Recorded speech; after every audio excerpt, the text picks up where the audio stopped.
नमस्कार दोस्तों, मैं डॉक्टर संजय खाखिल आज आप लोगों के लिए डेटा स्ट्रक्चर में उसी सीरीज में एक नया लेक्चर लेके आया हूँ जो मैंने आप लोगों को बताया था एकेटिव सिलेबस के अकॉर्डिंग हम चलेंगे।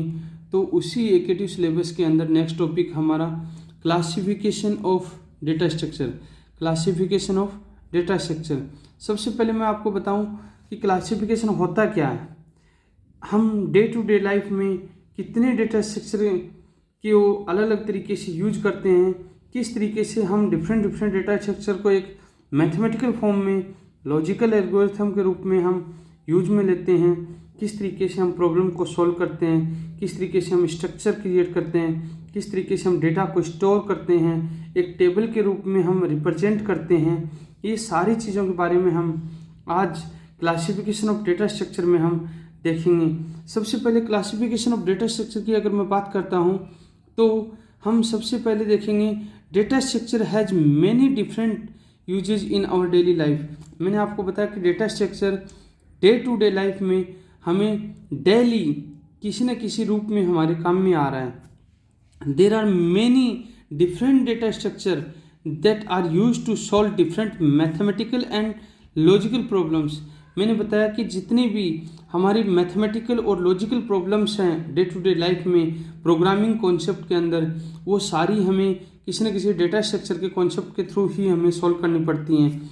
Bye using data structure one can organise and process a very large amount of data in A relatively short period. एक शॉर्ट ड्यूरेशन के लिए हम यूज लेते हैं डेटा को और उसके अंदर हम इन सारी चीज़ों को देखते हैं। So let's look at different data structure that are used in different situation।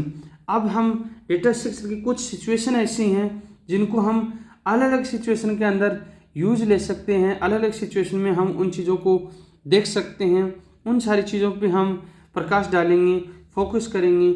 सबसे पहले मैंने आपको बोला था क्लासिफिकेशन ऑफ डेटा स्ट्रक्चर। जब डेटा स्ट्रक्चर को हम क्लासीफाई करते हैं तो कितने पार्ट में होते हैं, कितने तरीके के डेटा स्ट्रक्चर्स होते हैं, उसके बारे में हम डिस्कस करेंगे। तो सबसे पहले हम बात करते हैं डेटा स्ट्रक्चर की। What is the data structure? How many type of data structure? Data structure are two types. First linear data structure, second non linear data structure. Linear data structure and non linear data structure, दोस्तों ये मैंने last lecture में बनाया था। Linear data structure क्या होता है? एक सिक्वेंशियल ऑर्डर में डेटा मैनेज्ड होता है। नॉन लीनियर डेटा स्ट्रक्चर क्या होता है? एक सिक्वेंशियल ऑर्डर में डेटा मैनेज नहीं होता है, उसको मैनेज करना पड़ता है।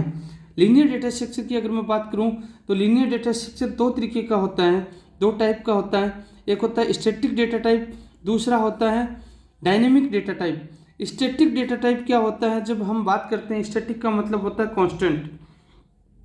किसी भी तरीके की कोई भी वैल्यू किसी भी डेटाबेस टेबल के अंदर जब हम यूज लेते हैं तो वो स्टैटिक होती है, वो एलिमेंट्स स्टैटिक होते हैं जिनके अंदर रन टाइम और कंपाइल टाइम पे कोई भी वैल्यू चेंज नहीं हो सकती।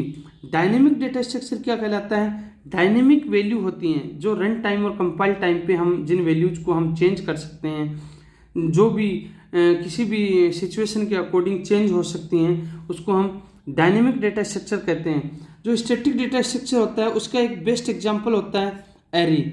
एरे क्या होता है? एरे हम जब पर्टिकुलर किसी भी एक टेबल के रूप में कोई भी वैल्यू फिल करते हैं, सपोज ये एक एरे दे रखा है, इसके अंदर ये क्या है 0 1 2 3, ये इसका क्या है?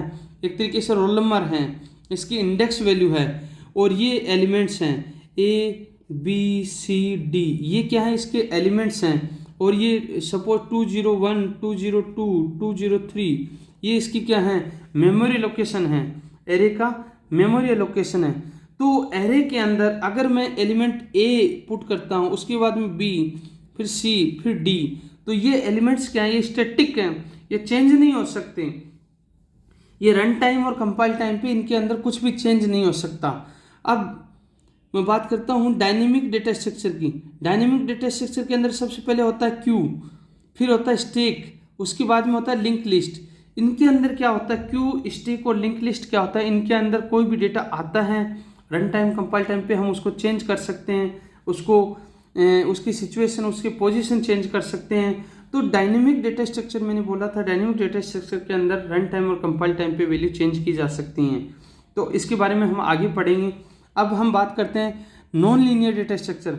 नॉन लीनियर डेटा स्ट्रक्चर जो तरीके का होता है, मैंने बोला कि वो सिक्वेंशियल ऑर्डर में नहीं होती है वैल्यू, जिसके अंदर सबसे बेस्ट एग्जांपल हैं हमारे ट्री और ग्राफ। ट्री और ग्राफ के अंदर क्या होता है, इसके अंदर ट्री और ग्राफ के अंदर अगर कोई वैल्यू दी होती है, वो सिचुएशन के अकॉर्डिंग, उसकी जो पोजीशनिंग है उसके अकॉर्डिंग इनको अरेंज करना पड़ता है। सिमिलर टू ग्राफ के अंदर भी यही होता है, ग्राफ के अंदर भी कोई अरेंजिंग ऑर्डर में नहीं होती है वैल्यू, उनको हमें अरेंज करना पड़ता है।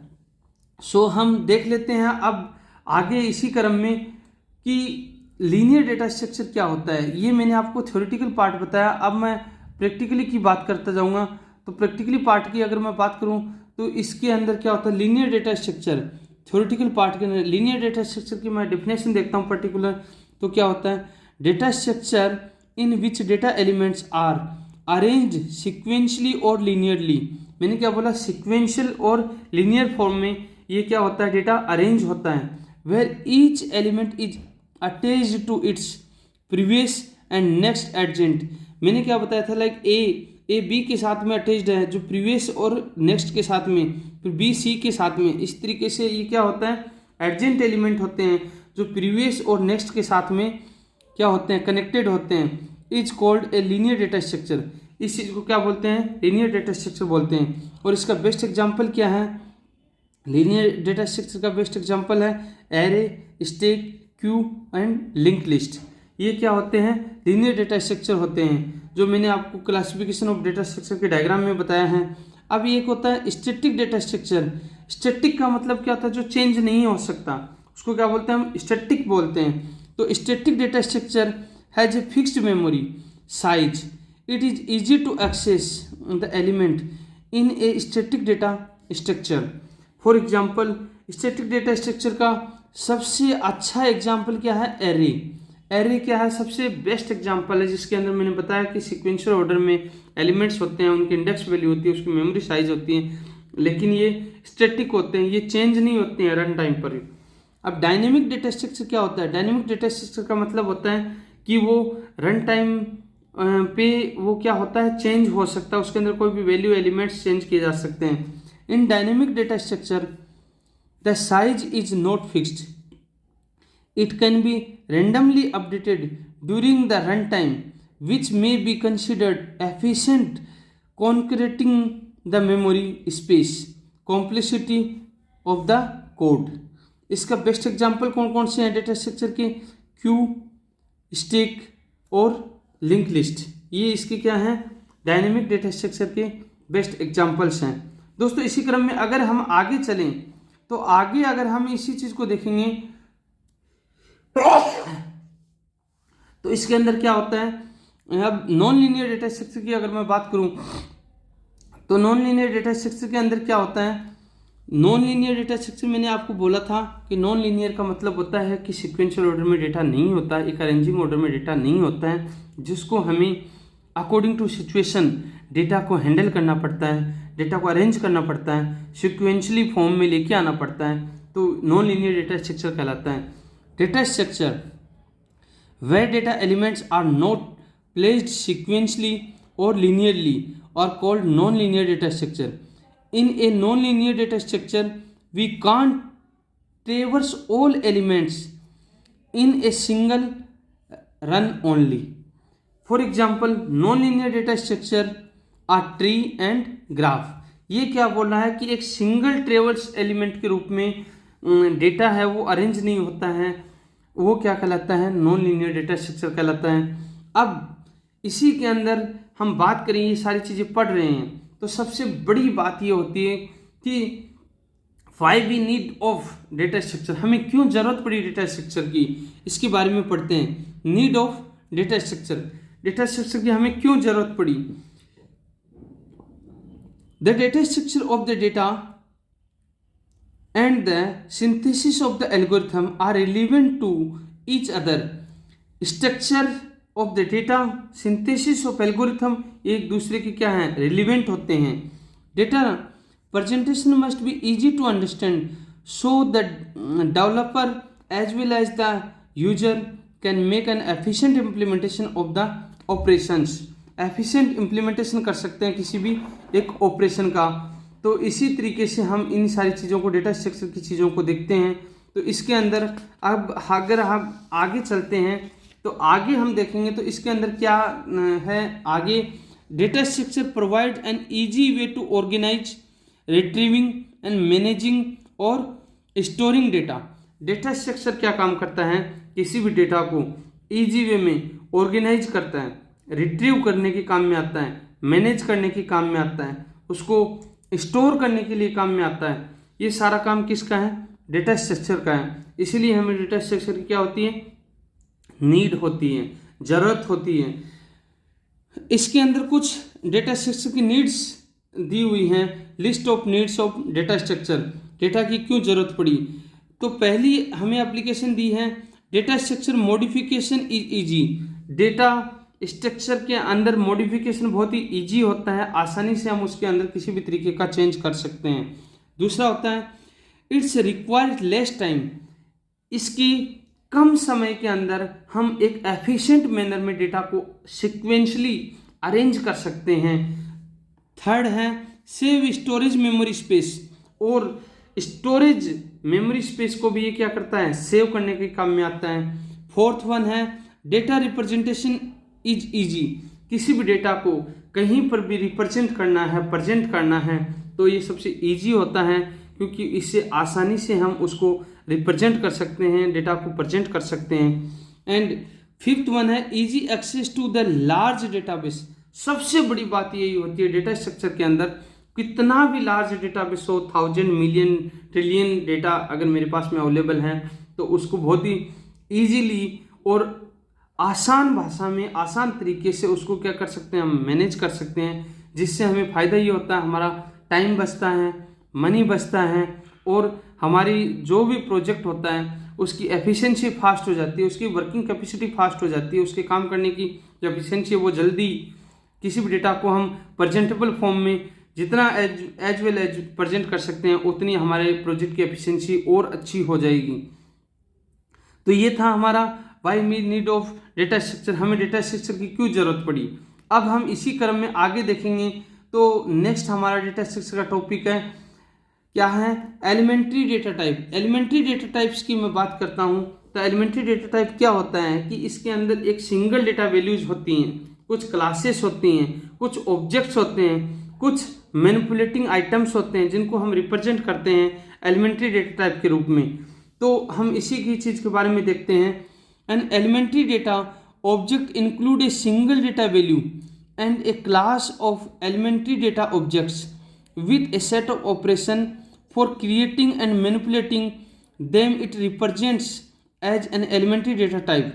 For example, elementary data types such as the integer, real, character, boolean, pointer, ये सारे के सारे क्या होते हैं, एलिमेंट्री डेटा टाइप्स होते हैं। जब हम किसी भी डेटा को, किसी भी डेटा के ऑब्जेक्ट को हम एक सिंगल वैल्यू के रूप में, क्लास के रूप में, एलिमेंट्री डेटा के रूप में, ऑब्जेक्ट के रूप में हम उसको मैनिपुलेट करते हैं, रिप्रेजेंट करते हैं, तो इसको क्या बोलते हैं, एलिमेंट्री डेटा टाइप्स बोलते हैं। जिसका बेस्ट एग्जांपल होता है इंटीजर, रियल, कैरेक्टर, बूलियन और पॉइंटर। ये सारे के सारे इसके अंदर हम यूज लेते हैं। आगे हम कुछ बेसिक कंपोनेंट्स देखते हैं एलिमेंट्री डेटा टाइप्स के। बेसिक कंपोनेंट्स कौन कौन से होते हैं, पहला होता है एट्रीब्यूट। जब किसी भी मैं डेटा की बात करता हूँ, किसी टेबल की मैं बात करता हूँ, तो मेरे दिमाग में एक ही चीज़ आती है, एट्रीब्यूट्स। रो और कॉलम जहाँ मिलता है, जिसको टपल बोलते हैं डेटाबेस के अंदर, उसके अंदर जो भी वैल्यू होती है उसको क्या बोलते हैं, हम एट्रीब्यूट बोलते हैं। Attribute refer to the characteristics और group of characteristics that design on one data object from others. The main attribute of the data object are its name, associated address and data types.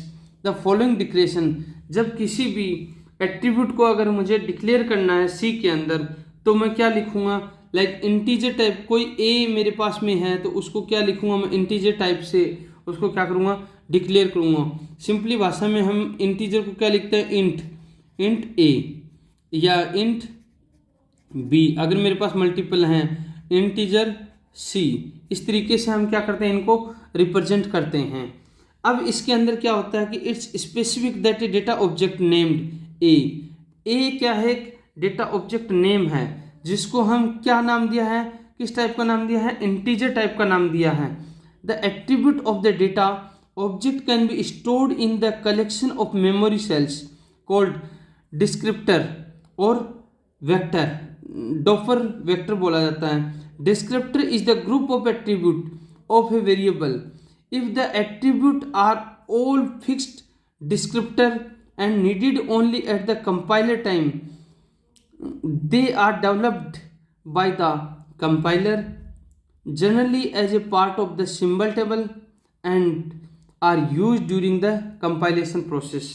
जब हम इस तरीके की कोई भी integer type का या किसी भी स्पेसिफिक ऑब्जेक्ट नेम जब हम डिक्लेयर करते हैं तो वो कब डिक्लेयर करते हैं, किसी भी प्रोग्राम को जब हम डेवलप करते हैं, उसको कंपाइल करते हैं, कंपाइलर इसको डिक्लेयर करता है। जनरली हम इस तरीके की सिंबल हम जब कंपाइलेशन प्रोसेस यूज में लेते हैं किसी भी प्रोग्राम की, तब हम इनको यूज करते हैं, तब हम इसका क्या करते हैं, यूटिलाइज करते हैं हमेशा। इसके अंदर जब हम देखते हैं तो कुछ अलग चीज़ें होती है। एक होता है एट्रीब्यूट्स होता है, दूसरी होती है वैल्यू। एट्रीब्यूट के साथ में वैल्यूज की मैं अगर बात करूं तो वैल्यू क्या होता है, वैल्यू एक पॉसिबल ऑब्जेक्ट होता है, एक कंटेंट्स होता है जो किसी भी डिटरमिनिस्टिक वैल्यू और ऑब्जेक्ट को हम क्या करते हैं, उसको रिप्रेजेंट करते हैं। तो it's refer to as a set of possible values that a data object can contains the values that a data object can assume are determined by the type of that data objects. An elementary data object contains a single value from the set of values at any point during its lifetime. For example, C declaration integer a. integer a के अंदर अगर मैं कोई भी value declare करता हूँ integer type की a value, तो a क्या है, एक वैल्यू का काम करता है। Specifies that the data object can assume a single integer value from a set of integer values. The value includes a data object can change during the lifetime of the data object, therefore represented explicitly during the program execution. और ये values हम explicitly use करते हैं जब किसी भी programme को हम एग्जीक्यूट करते हैं, किसी भी प्रोग्राम को हम यूज करते हैं, तब इस तरीके से की एक्सप्लिसिटली वैल्यू हम यूटिलाइज करते हैं। एक होता है हमारा ऑपरेशंस। ऑपरेशन का मतलब क्या होता है कि जब हम पर्टिकुलर किसी भी ऑपरेशन को परफॉर्म करते हैं, कुछ मैथमेटिकल फंक्शंस होते हैं, कुछ मैनिपुलेशन डेटा होता है, उन सारी चीज़ों को हम यूज में लेकर के किसी प्रोग्राम को राइट करते हैं, रन करते हैं, तो उसके अंदर किस तरीके के ऑपरेशंस हो सकते हैं। Operations, an operation refer to a mathematical function for the manipulation of the data objects. an operation includes, कौन कौन से ऑपरेशंस इंक्लूड होते हैं, एक होता है डोमेन होता है, रेंज होता है, एक्शन होता है, एक एल्गोरिथम्स होता है। इसके अंदर जब हम देखते हैं, सबसे पहले डोमेन की बात करते हैं, तो डोमेन एक पर्टिकुलर स्पेसिफिक ऑपरेटर होता है, एक आर्गुमेंट वैल्यूज होती है, उन सारी चीज़ों से हम यूज में लेते हैं, उन सारी चीज़ों से हम काम करते हैं। It refers to a set of all possible input argument on which the operation is defined. And एक होता है रेंज। रेंज होता है it refers to a set of possible result that an operation can proceed as an output. एक होता है action. Action का मतलब क्या होता है कि जब हम पर्टिकुलर कोई भी प्रोग्राम हम क्रिएट कर रहे हैं जो उसके अंदर पॉसिबल रिजल्ट्स, आउटपुट्स जब जनरेट होता है, तो action, the action of the operation represented the result created for any given set of arguments. एक होता है एल्गोरिथम। एल्गोरिथम जब हम किसी भी प्रोग्राम को बनाने से पहले किसी भी तरीके की कोई प्रॉब्लम्स होती है, उसको हम डिफाइन करते हैं, स्पेसिफाई करते हैं, उसको सीक्वेंशियल फॉर्म में रिप्रेजेंट करते हैं प्रॉब्लम्स को, जिसको एल्गो के थ्रू रिप्रेजेंट किया जाता है। It defines how to evaluate the result for any given set of arguments. It is used to determining the action of an operations. इस तरीके की जितने भी डिटरमाइनिंग ऑपरेशंस होते हैं, एक्शंस होते हैं, उन सारी चीज़ों को हम यूज में लेते हैं, उन सारी चीज़ों के अंदर हम काम करते हैं। इसी क्रम में हम देखते हैं एक होता है सिग्नेचर। सिग्नेचर क्या होता है कि एक पर्टिकुलर कुछ ऑपरेटर टाइप्स के डेटा होता है, लाइक नंबर, ऑर्डर और arguments, domain, these all are signatures. In this data type data structure, a signature of an operator defines the number, order, data types, argument and domain of the operation and other order and data type of the producing order. जब किसी भी data के अंदर हम particular कोई भी data type की value लेते हैं, किस तरीके की कोई वैल्यूज होती है, उन सारी चीज़ों पे हम काम करते हैं और हम इन्हीं सारी चीज़ों को आगे देखते हैं। तो दोस्तों, आज के लिए मैं इस टॉपिक को यहीं पर विराम देता हूं। कल मैं इसी सीक्वेंस में डेटा स्ट्रक्चर का आपका सिलेबस के अकॉर्डिंग नेक्स्ट टॉपिक का वीडियो लेके आऊँगा। तब तक आप मेरे साथ बने रहिए, सुरक्षित रहिए। आप मेरे इस YouTube channel Sanjay computer classes को सब्सक्राइब कीजिए, लाइक कीजिए, ज़्यादा से ज़्यादा शेयर कीजिए। अगर आप शेयर करेंगे तो इंजीनियरिंग स्टूडेंट के साथ में बहुत बड़ी हेल्प होगी, because data structure is the heart of the computer science engineer. आपको ज़िंदगी भर डेटा स्ट्रक्चर का काम में लेना है, ज़िंदगी भर आपको इसके कॉन्सेप्ट की ज़रूरत है, एकेटिव लिहाज से भी और इंडस्ट्री पर्पज से भी। तो दोस्तों, आप मेरे साथ तब तक के लिए बने रहिए जब तक हम नेक्स्ट लेक्चर नहीं लेके आते हैं। नमस्कार।